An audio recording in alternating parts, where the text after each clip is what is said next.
How much would this help in luring the mass market in China, especially when you consider the competition like Xpeng, NIO, they already are much cheaper than Tesla, right?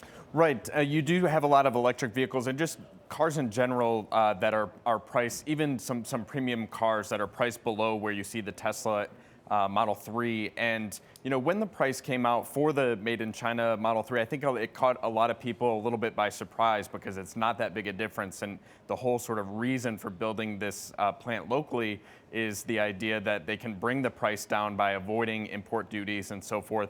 But I think what you're seeing Tesla make a bet here is that there's going to be just a sort of natural sort of goodwill of getting a plant opened, getting governments on board. There are a lot of government purchases of electric vehicles in China, and Tesla making a bet that the sort of initial buzz about having the Model 3 built in China will itself kind of carry them for the first 6 months next year, and then you bring the price down after that.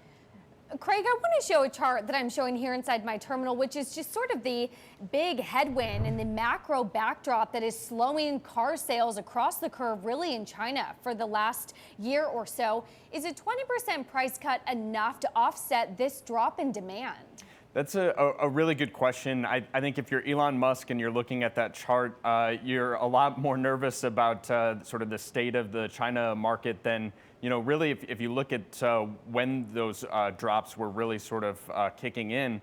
It's around the time that Tesla was, getting a deal, signing on the dotted line to get this plant built.